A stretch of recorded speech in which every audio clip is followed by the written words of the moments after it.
시편 37편 1절에서 11절에 있는 말씀입니다.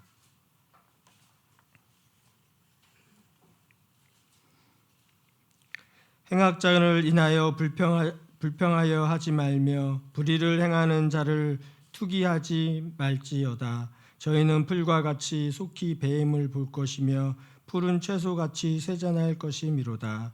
여호와를 의뢰하여 선을 행하라. 땅에 거하여 그의 성실로 식물을 삼을지어다. 또 여호와를 기뻐하라. 저가 내 마음의 소원을 이루어 주시리로다. 너의 길을 여호와께 맡기라. 저를 의지하면 저가 이루시고 내 의를 빛같이 나타내시며 내 공의를 정의의 빛같이 하시리로다. 여호와 앞에 잠잠하고 참아 기다리라. 자기 길이 형통하며 악한 꾀를 이루는 자를 인하여 불평하여 말지어다. 분을 그치고 노를 버리라. 불평하여 말라. 행악에 치우칠 뿐이라. 대저 행악하는 자는 끊어질 것이나 여호와를 기대하는 자는 땅을 차지하리로다. 잠시 후에 악인이 없어지리니 내가 그곳을 자세히 살필지라도 없으리로다.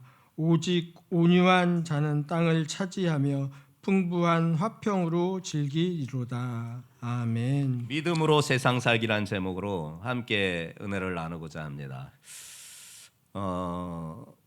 지금 유대인들을 보면은 지금 저렇게 전쟁을 팔레스타인 지역에서 전쟁을 벌이고 있음에도 불구하고 그들의 자신감, 그들의 힘은 도대체 어디서 나오는 것일까 하는 생각을 갖게 됩니다.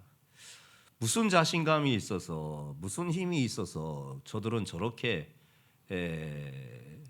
행할 수 있을까, 그런 생각을 문득 하게 됩니다. 그런데 그들이 그렇게 자신감 있게, 또한 그들의 힘의 원천이 어디에서 나오는 줄 아십니까? 나는 하나님의 택하신 백성이다. 여기에서 나오는 겁니다. 즉 선민의식이라는 정체성에서 그들은 그들의 자신감과 그들의 힘이 거기에서 나오는 것입니다. 유대인들은요, 자신들만의 아주 독특하고 또한 아주 특이한 이 정체성 교육을 철저하게 교육하고 훈련시킨다고 합니다. 이 정체성 교육의 그 철저한 교육과 더불어서 그 훈련이 그 유대인들의 3200년의 세월 동안 수많은 어려움들이 있었음에도 불구하고 그들이 그렇게 민족적으로 다시 번성할 수 있는 역사를 이루었다고 합니다. 그 정체성 교육이 무엇이냐? 방금 말씀드렸던 대로 선민의식입니다. 나는 하나님의 택한 백성이다. 나는 하나님의 택한 백성이다. 나는 하나님의 택한 백성이다. 바로 이 정체성에 대한 훈련과 교육을 통하여서 뼛속 깊이, 어릴 때부터 뼛속 깊이 그들의 정체성이 확립이 되어 그 수많은 시간이 흘렀어도 그들이 이렇게 살아갈 수 있는 자신감과 힘이 되었다라는 것입니다. 유대인들은요, 참 특이한 게 있어요. 아이를 출생하여서 이제 막 걷기 시작하고 말을 막 배우기 시작하는, 막 옹알옹알되게 시작하는 그 무렵 되면요, 정체성 캠프라는 곳을 나라에서 정하여서 무조건 거기에다 아이를 입소시킨다고 합니다. 이제 막 걷기 시작하고 말이 막 나오기 시작하는 옹알옹알되는 그 시점에 나이가 얼마나 되겠습니까? 그런데 그런 어린 나이에 나라에서 정체성 캠프에다가 무조건 법으로 그 아이를 넣게 합니다. 그래서 그 어린 나이에 부모를 떠나서 그 어린 나이에 그 캠프에 참여한다고 합니다. 약 2달간 진행되는데요, 그 캠프 가운데에서 동년배 또래 아이들과 그렇게 즐겁게 놀기도 하지만요, 철저하게 그 2달 시간 동안 그 어린아이를 교육하는 것이 세 가지가 있다고 합니다. 그 첫 번째가 무엇이냐? 유대인으로서의 정체성이라는 겁니다. 너는 유대인이다. 너는 히브리인이다. 너는 물을 건너온 자다.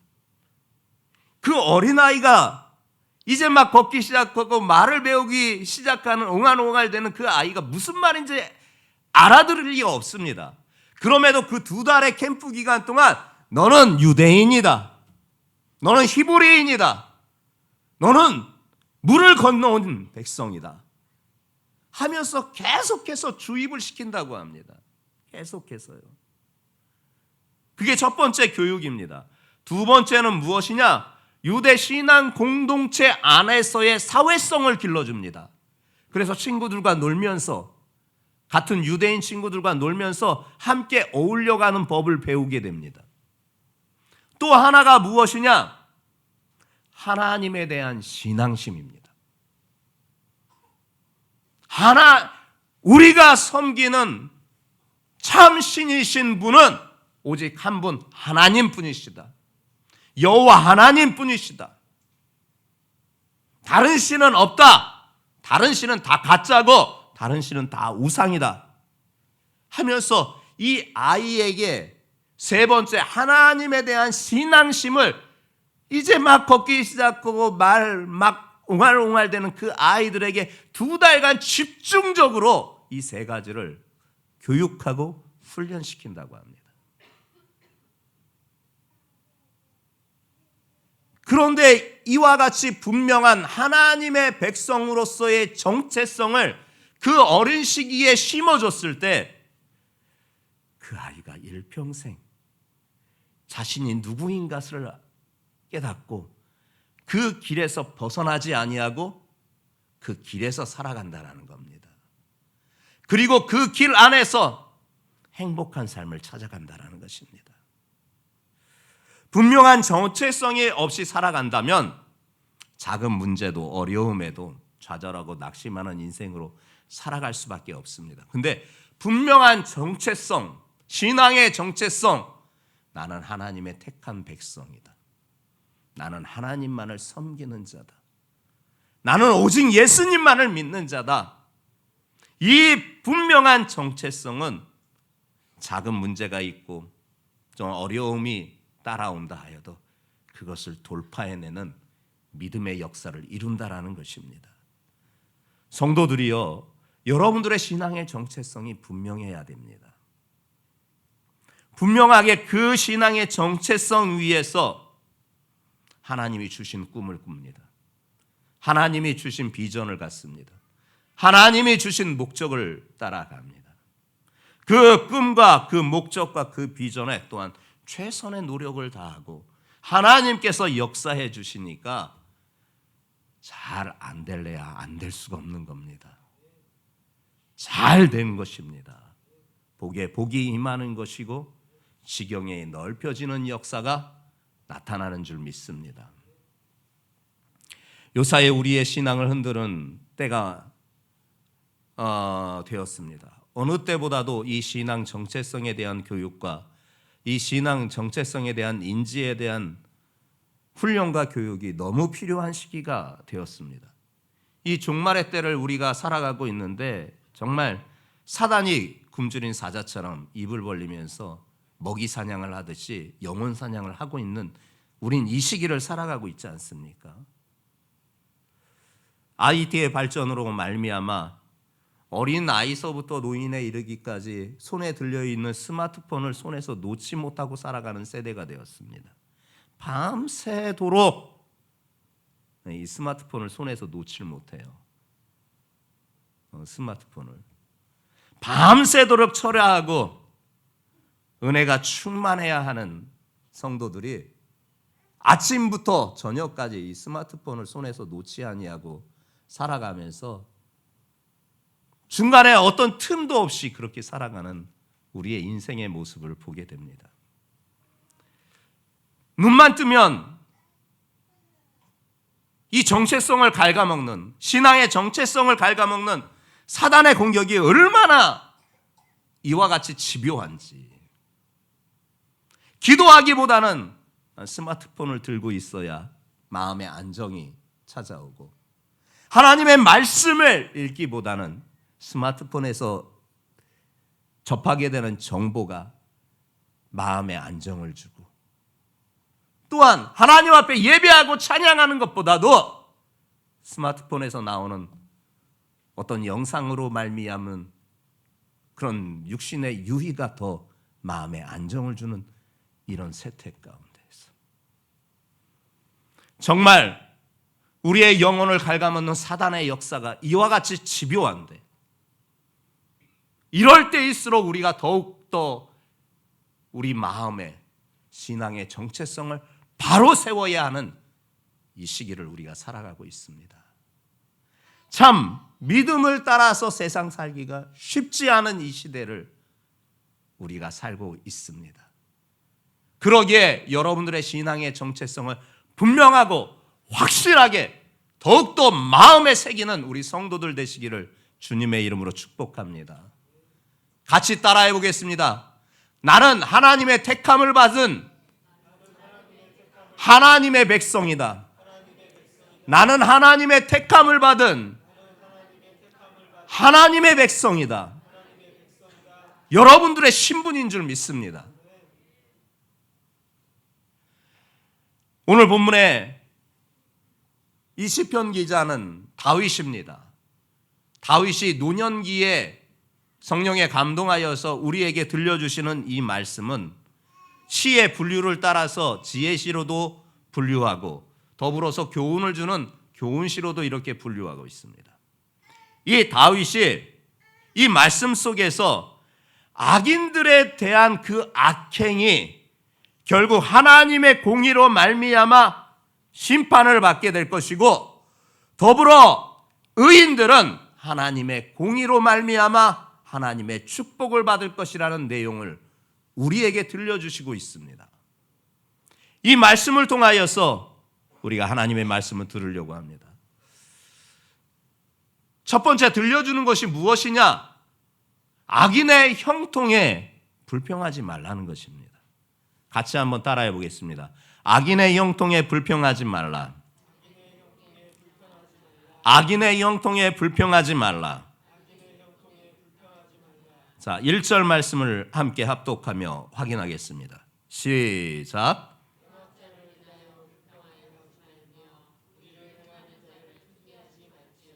그래요. 다윗은 지금 말하고 있는 거예요. 악을 행하는 자들 때문에 불평하지 마라. 불의로 잘 되는 사람들 그거 보면서 투기, 즉 시기하지 말아라. 이렇게 권면하고 있습니다. 그런데 이와 유사한 권면을 7절과 8절에서도 반복하고 있습니다. 7절과 8절의 말씀입니다. 함께 합독하겠습니다. 시작.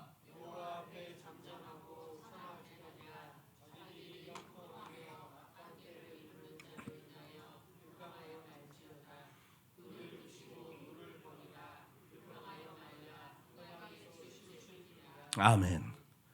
불평하지 말라는 말씀을 3번이나 반복해 주고 있지 않습니까? 이 불평하다라고 번역되어 있는 히브리 단어를 보게 되면 분노로 인하여 뜨거워지다라는 뜻을 갖고 있습니다. 분노가 차오를 때 우리의 감정은 뜨거워지는 겁니다. 그리고 그 분노로 말미암아 뜨거워진 감정은 어떻게 표출이 되느냐? 불평으로 표출되는 겁니다.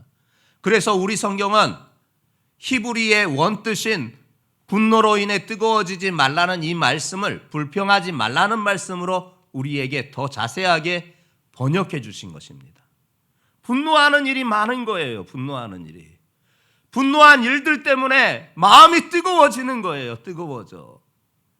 근데 분노로 말미암아 마음에 뜨거워지지 말라는 것입니다. 그 분노가 어떻게 생겨나느냐? 바로 악을 행하는 자들 때문에, 불의를 행하는데도 잘 되는 자들 때문에 분노하지 말고, 그래서 가슴이 뜨거워지지 말라고, 그래서 불평하지 말라고 그리 말씀하고 있습니다. 다윗이 이렇게 권면하는 데는 이유가 있습니다. 그의 노년기에 이 시편을 우리에게 전달해 주었습니다. 그가 일생을 살아보니까 자신도 그와 같은 순간이 있었습니다. 자신은 믿음의 길을 걷고 있는데, 믿음의 길을 걷고 있음이 분명한데 자기는 너무 어려움만 겪는 거예요. 자기는 너무나 고난만 겪는 거예요. 근데 도리어 악을 행하는 자들, 불의로 말미암아 부유하게 되는 자들을 보니까 그들은 잘 되는 거예요. 믿음으로 살아가는데, 자신은 믿음으로 살아가는데 어려움만 따르고 고난만 따르는. 근데 도리어 하나님도 모르고 하나님도 거부하고 하나님도 두려워하지 않는 거침없이 살아가는 불의한 자들은 도리어 잘 되는 거예요. 그러니 분노가 끓어오르는 거예요. 그 분노는 어떻게 표출되느냐? 불평으로 표출되는 거예요. 왜 나는 이렇지? 믿음으로 사는데 나는 왜 나는 잘 되지 아니하고 믿음과 상관없이 사는 저 악한 일을 행하는 자들, 불의한 일을 행하는 자들은 왜 그렇게 잘 되는 거야? 하는 불평들이 일어났던 거예요. 다윗도 그랬어요. 다윗도. 그런데 그가 노년에 와서 보니까 그럴 필요가 없다라는 거예요. 다 지나고 나서 보니까 그렇게 불평할 필요가 없다라는 거예요. 그 이유는 그 다음 절 부분에 우리에게 소개시켜주고 있습니다. 사실요, 악인의 형통함을 보면요, 의인의 믿음이 떨어집니다. 악인의 형통함을 보면요, 참 의인의 믿음이 흔들립니다. 솔직하게 말씀드립니다. 목사인 저도, 아니 악인들은, 행악하는 자들은 저렇게 잘 되는데 왜 믿음으로 사는 우리들은, 성도들은 왜 이렇게 어려움만, 이렇게 고난이 따를까 하는 의구심으로 입에 한 발 나올 때가 많아요. 하나님 앞에. 하나님 도대체 왜 그렇습니까? 우리 성도들, 우리 교회, 우리 모두가 믿음을 따라 살느라고 정말 힘쓰고 살아왔는데, 살아가고 있는데, 그런 하나님의 백성이 잘 돼야 당연할진데 왜 잘 되기보다는 왜 그렇게 어려움이 있는지, 왜 그렇게 고난이 있는지 도대체 의구심입니다. 하나님 하면서 저도 때로는 여러분들의 고단한 삶을 볼 때, 여러분들을 위하여 기도할 때 입이 한 발 나와 하나님 앞에 불평하면서 기도합니다. 도리어 악인들은 형통하고 잘 되는데, 하나님을 거부하고 하나님을 모르고 살아가는 자들은, 도리어 불의를 행하면서 살아가는 자들은 재산을 축적하고 잘 돼가는데 왜 하나님의 백성들은 이렇습니까? 근데 다윗은요, 하나님께서 다윗을 통해 우리에게 말씀해 주시는 바는요, 그럼에도 불구하고 불평하지 말라는 것입니다. 우리 주변의 믿음을 따라 살면서 형통한 삶을 사는 사람도 많이 있습니다. 하지만 그렇지 않은 사람도 참 많습니다. 믿음과 상관없이 사는데도 세상에서 이름을 떨치고 부도 축적하고 명성도 얻는 그런 사람도 정말 많습니다. 부정하기 어려울 정도로요. 근데 도리어 믿음을 지키면서 사는데도 불구하고 갖가지 어려움들, 고난을 겪는 이들도 많이 보는 것이 부정할 수 없는 우리 앞에 펼쳐지는 현실입니다. 그런 현실을 바라볼 때마다 우리의 마음에 불편한 마음이 옵니다. 불편한 마음. 그래서 불평하게 됩니다. 때로는 저 악인들의 형통함을 보면서 투기, 시기, 부러움도 같습니다. 불의한 현실에 대한 불평은 당연한 것임에도 불구하고 이 불평은요, 하나님에 대한 불신에서 비롯된 거예요. 불의한 현실 앞에서 때로는 눈 한번 질끈 감고 싶을 때가 있습니다. 한번 눈 딱 감고 이번만 한번 뚝 감고 세상에 흘러가는 대로 적당히 넘어가면 탄탄대로가 있어.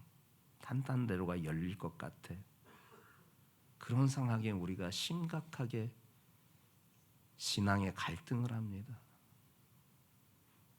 머리로는 타협하지 말고 믿음으로 살겠다라고 결심하지만 눈앞에 보이는, 막상 눈앞에 닥쳐있는 그런 현실 앞에서 이번 한 번만 눈 딱 감고 세상이 요구하는 대로, 세상이 흘러가는 대로 적당히 타협하면 앞으로는 탄탄대로야.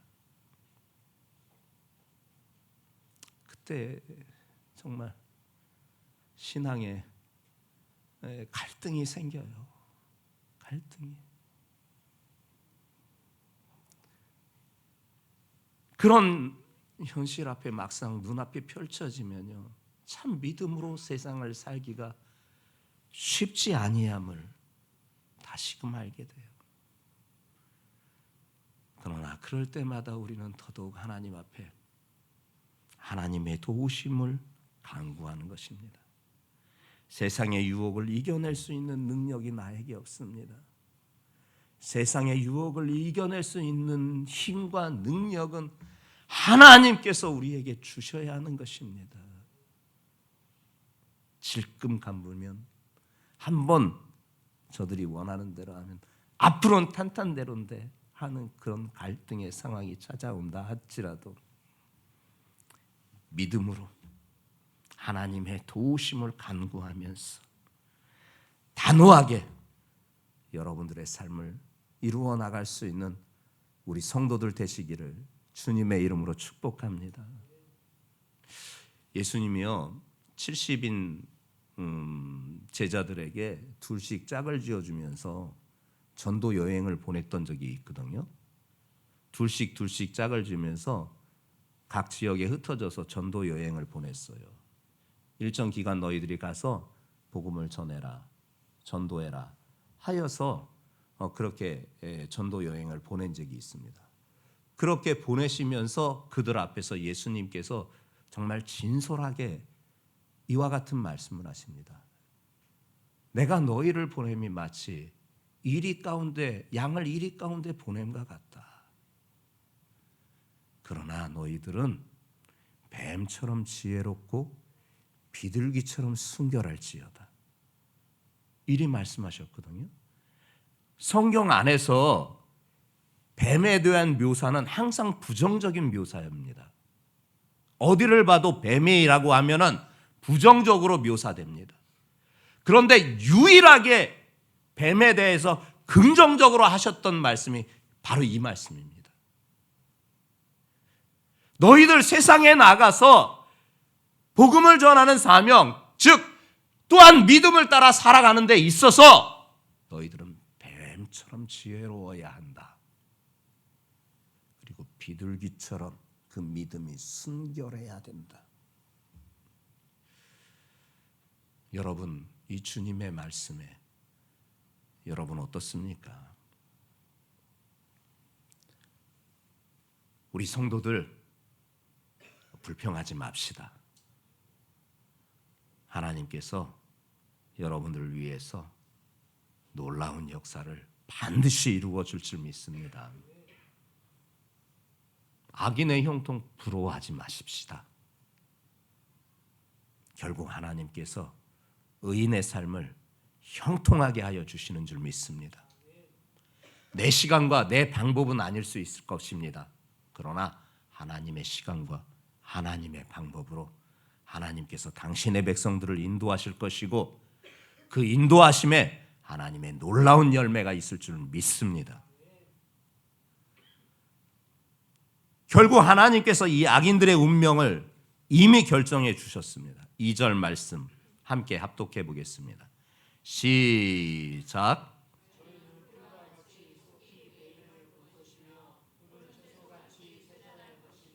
그래요. 다윗이 악인의 행하는 그 악인의 형통을 결코 부러워하지 말라고 말하면서 그 이유를 이렇게 밝혀주고 있는 거예요. 풀과 같이 속히 배임을 당할 것이다. 푸른 채소와 같이 결국 쇠하여질 것이라는 것입니다. 그들의 형통이 영원할 것 같지만 곧 마른다라는 거예요. 악인의 형통은요. 그들의 운명은 머지않아서 시들어버리고 아예 땅에서 끊어질 것이고 두 눈을 부릅뜨고 찾아도 찾아보지 못하게 될 것이 악인들의 운명이라는 거예요. 이게 하나님께서 악인들에게 이미 정해놓으신 운명이라는 거예요. 자, 9절과 10절 말씀입니다. 시작.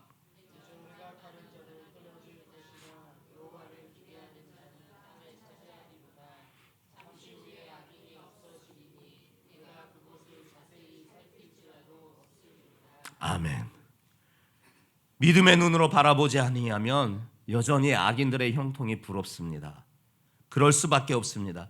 그러나 세상의 시선이 아닌 믿음의 눈으로 세상을 바라보면 하나님께서 나를 향한 놀라운 계획하심을 여러분들이 알게 될 것입니다. 그리고 하나님께서 주시고자 하시는 그 은혜와 복이 무엇인지를 명확히 알게 될 것입니다. 그리고 그 복과 은혜를 누리시는 우리 성도들 모두가 되시기를 주님의 이름으로 축복합니다. 악인의 형통이요 금방 시들어버립니다. 의인의 역사는 놀라운 천대까지 하나님께서 주시는 복과 은혜가 임하는 줄 믿습니다. 자, 결국 어떻게 되느냐? 의인이 누려야 될 복에 대하여서 3절부터 6절 또한 11절 말씀에 말해주고 있습니다. 여기서 세 가지를 말씀하면서 세 가지의 결과를 말해주고 있습니다. 여호와를 의뢰하여 선을 행하라. 땅에 거하여 그의 성실로 식물을 삼을지어다. 지금 무슨 말이냐? 여호와를 의뢰하고 선을 행하라. 그리하면 어떻게 된다? 여러분 성경에도 아라비아 숫자 1자가 붙어 있지 않습니까? 이거의 히브리 원뜻은 밑에 각주로 우리에게 말해주고 있습니다. 성경 밑에 보면은 각주가 있습니다. 1번에 대한 땅에 거하여 정령이 먹으리로다. 이게 원뜻이에요. 히브리 원뜻. 지금 무슨 말이냐? 여호와를 의뢰하여 선을 행하는 자가 땅에 거하여 정령이 풍족하게 부족함이 없이 먹게 될 것이라는 겁니다. 성도들이여, 그러니 우리 하나님을 의뢰합시다. 하나님만 의뢰합시다. 그러면 땅에 거하는 동안 정령이 먹을 것이 풍족하여 되는 줄 믿습니다.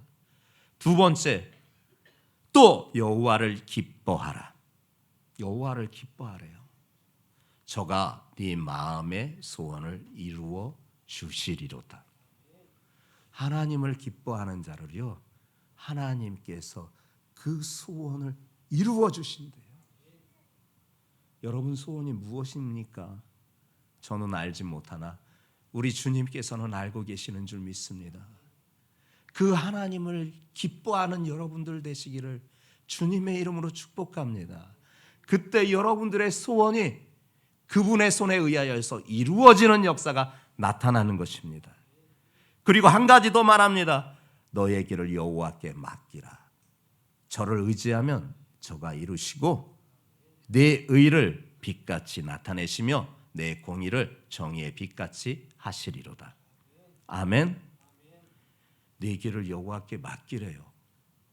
그렇게 저를 의지하면요, 저가 다 이루어 주신대요. 여기서 맡기다라는 히브리 단어가 무슨 뜻이냐? 굴리다라는 거예요. 굴리다. 하나님 앞에 그냥 굴리는 거예요. 우리의 삶을 굴려놓는 거예요. 하나님 앞에. 이게 맡기는 거예요. 이게 맡기는 것. 여러분들의 삶을 하나님 앞에 굴리셔요. 하나님 앞에 굴리셔요. 하나님 앞에 맡기셔요. 그렇게 저를 의지하면요, 그분께서 이루어 가시는 것입니다. 내 의를 빛같이, 내 공의를 정의의 빛같이 반드시 나타내 주시는 역사가 있다라는 것입니다. 성도들이요, 우리가 반드시 기억해야 될 것, 악인의 형통 부러워하지 마십시다. 그들 앞에서 기죽지 마십시다. 그들은 곧 시들어 버릴 것이고 오직 여호와를 기뻐하고 의뢰하고 의지하는 자가, 그리고 그분 앞에 삶을 굴린 자가 하나님의 역사를 보게 될 것입니다. 하나님께서 길을 열어주실 것입니다. 하나님께서 새 일을 행하여 주시는 줄 믿습니다. 그리고 풍성한 화평을 이루어 주시는 줄 믿습니다. 11절 마지막 말씀에 말하는 바가 있습니다. 오직 온유한 자는 땅을 차지하며 풍부한 화평으로 즐기리로다. 온유한 자가 땅을 차지한대요. 여러분, 이 말씀을 어디에서 목격하신 바가 있지 않아요? 어디에서 목격하신 바가 있지 않아요? 맞습니다. 예수님의 상산복음에서, 상상수훈에서 이 말씀이 등장합니다. 마태복음 5장 5절의 말씀, 성경 함께 펼쳐보겠습니다. 예수님께서 산상수훈 중 8복을 말씀하셨는데 세 번째 복이 바로 이 복입니다. 세 번째 복이.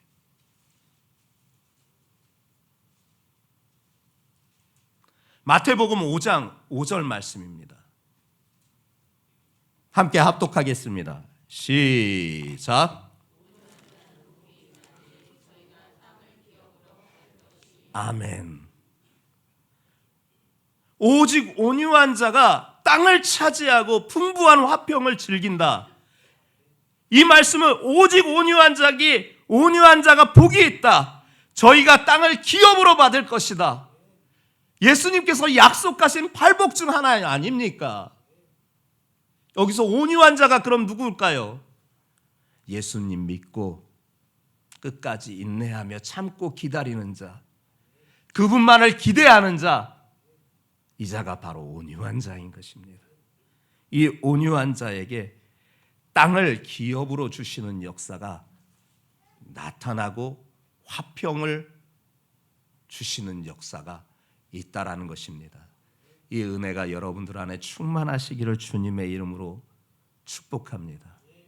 우리는 하늘의 신령한 복, 구원의 복, 천국의 복은 이미 받았습니다. 이제 땅에 기름진 것도 받아야 될 시기가 되었습니다. 하늘의 신령한 복만 아니라 땅에 기름진 것도 하나님 앞에 받는 올 한 해가 되시기를 주님의 이름으로 축복합니다. 온유한 자에게 하나님께서 그 땅을 차지하게 하셔 주시고 땅을 기업으로 주시겠다 약속하심을 잊지 마시고 믿음으로 하나님을 기대하시는 성도들 되시기를 예수님의 이름으로 축복합니다. 전능하신 하나님, 거룩하신 내 아버지요, 아버지, 오직 주님만을 의뢰하겠습니다. 땅에 거하는 동안 주님께서 부족함이 없이 채워주실 줄 믿습니다. 오직 주님만을 기뻐하게 하겠습니다. 내 마음의 소원을 반드시 이루어 주실 줄 믿습니다. 아버지 앞에 내 삶을 굴려드립니다.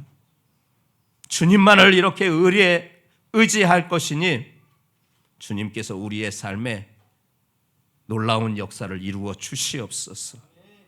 우리 성도들 모두가 하나님의 큰 은혜와 복을 받는 믿음의 의인들 되게 주님 인도하여 주시옵소서.